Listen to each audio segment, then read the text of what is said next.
जयपुर में महिला आरक्षण बिल को लेकर सियासी माहौल गर्म हो गया है। लोकसभा में 131वें संविधान संशोधन बिल को समर्थन न देने पर बीजेपी ने विपक्ष के खिलाफ जन आक्रोश महिला पदयात्रा निकाली। बीजेपी ऑफिस से शुरू हुई इस पदयात्रा को मुख्यमंत्री भजनलाल शर्मा और डिप्टी सीएम दिया कुमारी ने रवाना किया। महिला मोर्चा की प्रदेशाध्यक्ष राखी राठौड़ के नेतृत्व में बड़ी संख्या में कार्यकर्ता शहीद स्मारक की ओर बढ़ी, लेकिन पुलिस ने कमिश्नरेट के पास बैरिकेडिंग लगाकर उन्हें रोक दिया।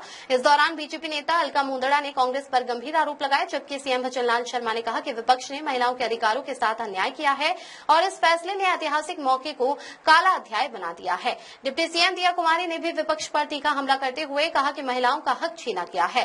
फिलहाल जयपुर में सियासी तनाव और प्रदर्शन का माहौल बना हुआ है। सभी माता बहनें अभी तो आ रही हैं, पीछे लाइन लग रही है।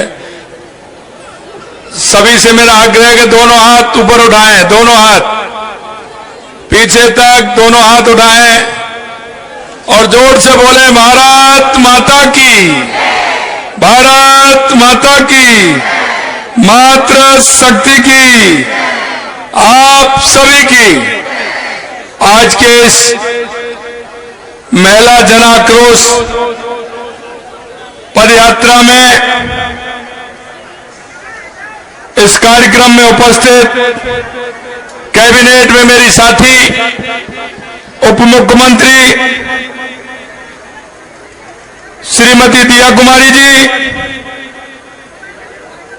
कैबिनेट में राज्य मंत्री श्रीमती मंजू बागमार जी, हमारी जयपुर की लोकप्रिय सांसद श्रीमती मंजू शर्मा जी, उपाध्यक्ष प्रदेश उपाध्यक्ष श्री ज्योति मिर्धा जी, हमारी महिला मोर्चा की प्रदेश की अध्यक्ष राखी राठौड़ जी, अलका जी, सरता जी, एकता जी, स्टेफी जी, सौम्या जी, रमा चोपड़ा जी, सुमन शर्मा जी, मूर्ति मीणा जी, मधु शर्मा जी, हर्षिनी जी, सुनीता जी और मेरे सामने बैठी सभी मेरी माता बहनों, सबसे पहले तो मैं आप सभी को कहना चाहता हूं कि कल जब मैं आया था तो आपने कार्यक्रम हमारी बहनों ने बनाया था। इस कार्यक्रम को बनाए 12 घंटे नहीं हुए, आप इतनी बड़ी संख्या में यहां आई हैं। आप सभी के लिए मैं बहुत बहुत धन्यवाद देना चाहता हूं, आप सभी को बहुत बहुत धन्यवाद। इस आक्रोश पदयात्रा में आप जिस तरह से अपनी आवाज बुलंद करने के लिए आई, क्योंकि देश के यशस्वी प्रधानमंत्री नरेंद्र मोदी जी ने नारी शक्ति विधेयक अधिनियम लेकर के जो आए थे, इसमें यह था कि हमारी आधी आबादी माता बहनों को उनका हक मिलना चाहिए।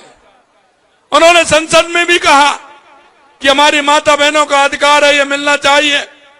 लेकिन आप देख सकते हैं ये कांग्रेस और उससे गठबंधन वाले, ईडी गठबंधन वाले, वो किस तरह से उन्होंने इस बिल को गिराने का काम किया है। 17 अप्रैल एक ऐतिहासिक दिन बनने वाला था, इन्होंने उनको काला पृष्ठ बना करके छोड़ा है। ये वो लोग हैं जो इनकी मानसिकता का मालूम पड़ता है। मेरी माता बहनों में तो ये बता सकता हूं कि देश के यशस्वी प्रधानमंत्री नरेंद्र मोदी जी के नेतृत्व में 2014 से लगातार माता बहनों के लिए जिस तरह से काम हुआ है, आप देख सकती हैं। बेटी बचाओ बेटी पढ़ाओ अभियान प्रारंभ किया था, आपने देखा है। घर घर शौचालय बना करके स्वच्छता का अभियान लिया था। उज्ज्वला गैस के माध्यम से माता बहनों को धुएं से पीछा छुड़ाने का काम किया। यही नहीं, जनधन के खाते खुलवाकर लखपति दीदी के माध्यम से बहनों को आर्थिक संबल देकर लगातार हमारे देश के यशस्वी प्रधानमंत्री नरेंद्र मोदी जी काम कर रहे हैं। लेकिन जिसने 70 साल में सबसे ज्यादा इस देश पर शासन किया, प्रदेशों में शासन किया, मैं उनसे कहना चाहता हूं कि आपने महिलाओं के लिए क्या किया। उन्होंने महिलाओं को सिर्फ वोट की राजनीति की, बाकी और कुछ नहीं किया। अब जब मौका देने का आया था तो उसको भी नहीं दे पाए। ऐसे लोग अगर आपके बीच में आते हैं तो उनको मुंहतोड़ जवाब देना है। मेरी माता बहनों में एक बात और आपसे कहना चाहता हूं कि लगातार हमारी सरकार, चाहे हमारे राज्य की सरकार हो या केंद्र की सरकार हो, हमारी माता बहनों के उत्थान के लिए हम काम कर रहे हैं। उनकी योजना बना करके कैसे हमारी माता बहनें आर्थिक रूप से मजबूत हो, इसके लिए काम कर रहे हैं। और विकसित भारत 2047 का जो हमारा सपना है वो बिना माता बहनों के पूरा नहीं हो सकता, क्योंकि ये हमारी संस्कृति में, हमारे विचार के अंदर है। और आपने देखा है हमारे पूर्वजों ने जिस तरह से माता बहनों का स्थान आगे दिया है। हम कोई भी नाम लेते हैं, भगवान का नाम लेते हैं तो माता का नाम पहले आता है। इसलिए मेरी माता बहनों, मैं आपसे यही कहना चाहता हूं, क्योंकि इनको लगता है कि ये परिवारवादी लोग हैं, इनको लगता है कि आम बहनें, आम माताएं आगे आ जाएंगी, हमारे घर का क्या होगा, हमारे बेटों का क्या होगा, हमारे घर के आदमी को क्या होगा, हमारी बहनों का क्या होगा। मैं आपसे एक ही कहना चाहता हूं मेरे भाई और बहनों, ये परिवारवादी लोग हैं, चाहे वो कांग्रेस हो, चाहे वो टीएमसी हो, चाहे सपा हो, ये परिवार को लेकर के चलने वाले हैं। भारतीय जनता पार्टी सबका साथ, सबका विकास, सबका विश्वास और सबके प्रयास को लेकर के चलने वाली है। इसलिए हम कहना चाहते हैं कि आप ऐसे लोगों को आपको जवाब देना है जो माता बहनों के हक को छीनते हैं, माता बहनों को पूरा हक नहीं दे पाते हैं। अरे आप तो वो लोग हैं कि जिस तरह से बहाना बनाते हैं, आप तो केंद्र सरकार कोई भी राष्ट्र हित में काम करती है उसमें आपको विरोध करना ही है, करना ही है, करना ही है। धारा 370 पे इन्होंने विरोध किया, सीएए पर इन्होंने विरोध किया। आप लगातार देखते जाइए, सेना के सिंदूर ऑपरेशन पर इन्होंने विरोध किया, सेना की जो साहस है उसका ये विरोध करते हैं। ये तो देश के अंदर कोई अच्छा काम होता है, ये कांग्रेस और इससे संबंधित ये लोग जिस तरह का विरोध करते हैं। आज मैं देख रहा हूं जिस तरह से जयपुर की सड़कों पर यह महिलाओं का ज्वार उमड़ा है, निश्चित रूप से यह ज्वार एक दिन बहुत बड़ा ये बनेगा कि आपको 17 अप्रैल के लिए पछताना पड़ेगा, क्योंकि महिला हमारी जाग गई है, महिला को उसका हक चाहिए। और मैं इसीलिए कहना चाहता हूं कि माता बहनों, आपको चिंता करने की जरूरत नहीं है। मोदी है तो आपको चिंता करने की जरूरत नहीं है, आपको हक मिलेगा। लेकिन ऐसे लोगों को आपको सबक सिखाने का काम करना होगा जो हमेशा महिला विरोधी मानसिकता उनकी है।